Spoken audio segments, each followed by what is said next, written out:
Assalamu alaikum. Welcome to new Modern Skill Academy channel. په ننني کورس کې به موږ د ډي آی ټي آغاز کوو. په دې کلاس کې موږ د ډي آی ټي چې کوم دی مکمل انټروډکشن نن تاسو ته ښایو. په دې ډي آی ټي کورس کې به چې کوم دی زموږ مختلف هر سبجیکټ به چې موږ کور کوو. نو نن به زموږ صرف د ډي آی ټي انټروډکشن کلاس وي. What is DIT? Diploma in Information Technology DIT. زموږ سره DIT څه شی دی؟ دا زموږ سره یو ډیپلوما ده د انفارمیشن ټیکنالوژي. نو هغه زموږ سره ابریویټ DIT سټینډ فار ډیپلوما ان انفارمیشن ټیکنالوژي. د په انفارمیشن ټیکنالوژي کې زموږ سره یو ډیپلوما ده. It has 1 year diploma program divides into 2 semesters. دا زموږ سره 1 year diploma program دی او دا 2 semester باندې ډیوایډ شوی.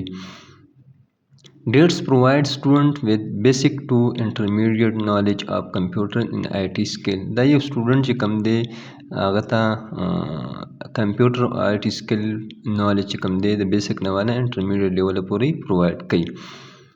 مین ایریا کور ان ډي آی ټي. په ډي آی ټي کې موږ مین چې کوم ایریا دی دا کور کوو. فنډامنټل اف کمپیوټرز آی سی ټي چې کوم ته ویلی کېږي. اپریټنګ سیسټم وینډو لینکس ای ټي سی.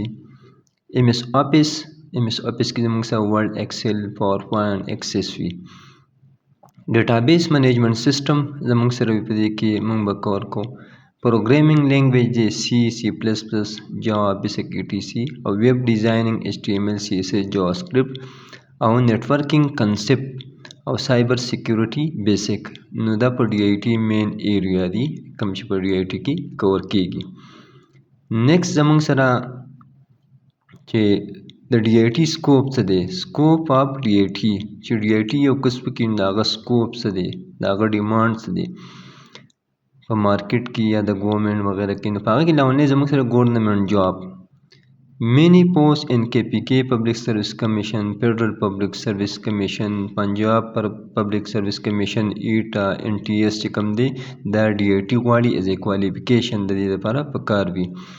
لکه زموږ سره په دې کې کامن پوسټ چې کوم دی هغه کې زموږ سره چې کوم تاسو ډي آی ټي وکړئ نو تاسو دغه الیجیبل یې. په هغه کې زموږ سره نمبر 1 دی کمپیوټر اپریټر، ډیټا انټری اپریټر دی، کلرک دی، لوور ډیویژن کلرک دی، اپر ډیویژن کلرک دی، آی ټي ټیکنیشین، ډیټا پروسیسنګ افیسر زموږ سره نن سبا 17 ګریډ کې افیسر وي. دا ډي آی ټي باندې ته الیجیبل کېدی شي. لیب اسسټنټ دی زموږ سره په لیب کې ته کار کولی شي. پرایویټ سیکشن جابس کې هغه کې ته زموږ سره افیس اسسټنټ ایز ا کار کولی شي. کمپیوټر اپریټر ایز ته کار کولی شي. آی ټي سپورټ سټاف باندې ته کار کولی شي او فرنٹ ډیسک افیسر ته هم کولی شي. بل زموږ سره فریلانسنګ انلاین چې کوم ورک دی نو په هغه کې زموږ سره ډي آی ټي سکل سره در سره وي نو ته په هغه فایور او اپورک چې کوم پلیټفارم دی په هغه باندې فریلانسنګ کولی شي.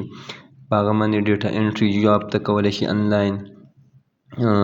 مایکروسافټ افیس ټاسک ته کولی شي او ورچوال اسسټنټ ورک ته په دې باندې کولی شي. او د دې چې کوم سکیل دی جواب دی نو هغه 14 سکیل او 16 سکیل تا ته په دې باندې میلاویدی شي.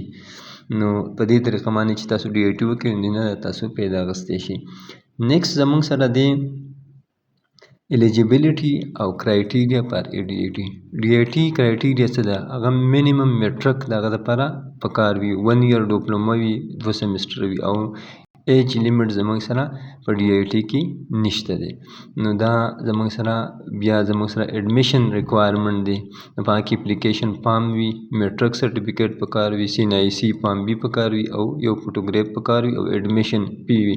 ایډمیشن فی د هر انسټیټیوټ بدل وي. تھینک یو سو مچ. نو په دې کې موږ انټروډکشن نن ټیچ کو. که ویډیو مو خوښه شوي نو چینل سبسکرایب کړئ، د خپلو ملګرو سره شیر کړئ چې نورو ملګرو ته هم پیدا ورسي. انشاءالله نیکسټ کلاس کې موږ پراپر د آی سی ټي نه سټارټ الو. تھینک یو سو مچ.